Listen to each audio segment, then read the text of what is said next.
Ayan o. Barangay Pansoy. Barangay Pansoy pala to ng San Andres, Quezon. Parang delikado na tong bahay na to Nako, delikado na tong bahay na to. So guys, tingnan nyo. Makakadaan pa ba dito ang jeep? Kahit tricycle dito, kakabahan na Kita nyo naman yan. Yan tinatawag na tipas. Kukunti na lang bibigay na. Wow. Ito pa. Ayan pa. Mamili ka lang kung saan ka dadaan. Ito, maganda. Grabe yung vibe dito. Wow. Gising ka ng umaga dun ka. May kakape, may kahawak kamay. Masarap lang talaga mabuhay.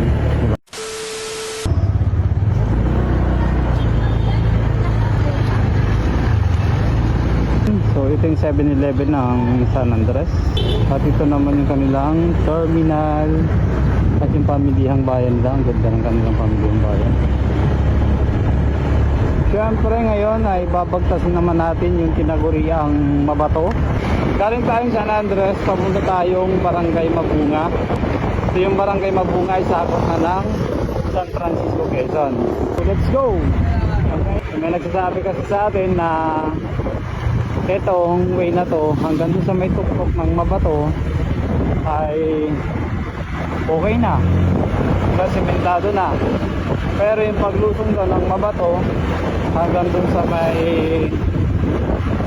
Banaba ata yun, sa may banda rito ng Banaba ay talagang mabato pa din.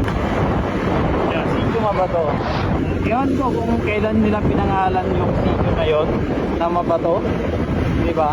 Dito talagang dito dati kapag sumisimba kami na San Andres or galing San Andres o mayroon pa appointment ng San Andres, so maganda talaga dito daanan kasi nga napakalapit. Yun nga lang, pag nataon na maulan, yun na, hindi ka rin masisiyahan. Wow, sana all dito Mabato, ganda ng court. Ang laki ng in-improve dito. Sobra. Dito dati wala halos bahayan, kaya dito ay kinakatakutan din daanan, lalo kung aabutan ka ng hapon. Ito yung daan na ayun ang daming bata. Shout out! Ayun ang daming bata. Yan, dito kinakatakutan ko dati. Ito mga bagong bahay na yan. Yan, itong part na to sobrang hirap dito dati. Ayan Barangay Pansoy. Barangay Pansoy pala to ng San Andres, Quezon. So sitio Mabato, set of officers. Wow, ang galing diba? So masyadong napakalaki na ng in-improve. Hello, nag-Facebook ka? May Facebook ka? Ha? I-follow mo ako. Makita ka. Okay lang makita ka sa camera? Ano ko yun? Andy Raffle. Andy. Opo. Anong pangalan mo? Sa Facebook po. Oo. Doon na may po, ginugya. Ha? Doon na may po, Sa atin mo man yun? Ako po yung nilagay kong Facebook So half pa lang itong dito sa may pinaka paahon. Tingnan natin kung wow, ang taas. Hindi pa pala pwedeng daanan to.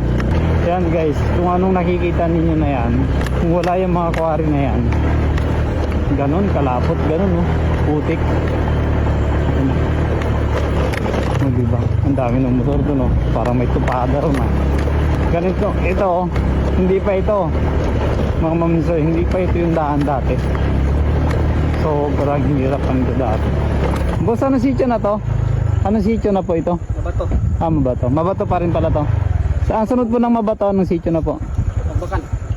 Po? Tagbakan. Tagbakan. Sige po, thank you po. Ay, grabe yun. Ito yung tuktok. So ito na yung tuktok ng sitio Mabato. Kaya nakalain mo walang mga bahay dyan sa paligid. Tapos walang ilaw. Tapos magsusulo ka sa gabi, magta-travel ka dito. So hindi naman sa pag-aano sa mga kwento, marami talaga dito yung mga gumagawa ng hindi maganda. Pag didiskitahan ka, kapag nagsusulo ka, Yun, kaya nung ako'y bumabiyahe dito, hindi ako nagpapaabot ng gabi. At tinatimingan ko din na meron akong ka-convoy. Kasi kung wala, ay siyempre matatakot ka lalo dito. Ito talaga napakaliit ang daan dito dati. Kaya pag liliko ka, hindi mo makikita yung nasa unahan. Ang bibilis nila. Uy! Madulas. Ang spot. Pero dati, parang hindi ka makakapagpatakbo ng maayos dito. Ang Barangay Pansoy. So, sitio maalat papunta dun. Ano, signage. Ang araw. So, dito tayo siyempre. Sa sitio Matamis. State Tagbakan. Try naman yung mga bahay-bahay natin dito. Makakapit tayo sa lutin. Wari. Ang lalim yan ah. Wow. Yung mag-record nila oh.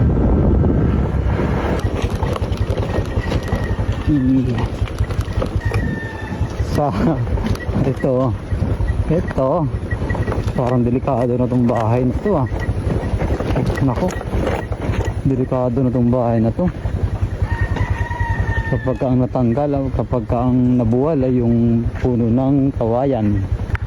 So guys, tingnan nyo, makakadaan pa ba dito ang jeep? Kahit tricycle dito, kakabahan na eh. Kita nyo naman yan. Yan tinatawag na tipas. Kukunti na lang oh, bibigay na. Dadaan ka ba dito? Ayan oh, grabe. Habang dumadaan ka, nagumuguho ito. Aray ko. Ayan oh, andyan pa matambak. So aapaw yung tubig. And pag nagkaroon ng tubig, parang falls na ito dito. Ang ganda tingnan siguro nun, pero nakakatakot. Aray ko. Sana maayos na agad yan ha. Let's go. Okay, grabe ang bato boy. Ingat-ingat mga sir. Plus, wow, sasayaw. Sasayaw ba? Talagang sisira ng sasakyan ng daan dito. Ayan ha, isip-isip kayo ha kung dadaan kayo dito. Kasi yung iba, umiikot na lang na ang Huyon-Uyon. Yun na lang dumadaan. Yung mga galing San Francisco, halimbawa Santo Niño sila, so doon na lang iikot sa may Huyon-Uyon para nga naman makaiwas sa ganitong daan. Kaya pala mahirap pa din sa tutuusin lang. Mas maganda pa dun sa may Sigaras. Wow, ang ganda. Hey yo. Oh, ito na yung may paanan ng bundok. Ayun o, taas ang bundok na yun o. Kakatakot pa rin isang buong bato na yun. Wow. O ito pa. Ayan pa. Mamili ka lang kung saan ka dadaan. Pero lahat naman ay mahirap. Ay bahala na. Magalingan. Sa Tiamba, dito tayo. Tiambahan tayo. Diba? Pag umulan ay magsisisi ka pag dumaan ka dito pag bagong ulan. Promise. Ito maganda. Grabe yung vibe dito. Wow, gising ka ng umaga dun ka oh. Ikakape, ikahawak kamay. Sarap lang talaga mabuhay, diba? Pararanasan mo yung hirap at sarap. Ganun talaga. May pakunti-kunti tayo nila. Ganun view. Wow, sarap bumalik sa dating panahon. May bigas. Ayos na. Okay, nandito na tayo sa Tagbakan. Yan yung daan papuntang Sigaras. Yan, ito ay papunta ng Mabunga. Let's go somewhere. No, let's go to Barangay San Niño. Hindi naman nahirapan yung ating motor, yung ating sakay ng motor, kaso nga lang talagang mahirap yung daan. Kaya rin naman kung sa single lang. Next Alfredo, from 32 to 41, 9 kilometers mula San Andres hanggang dito.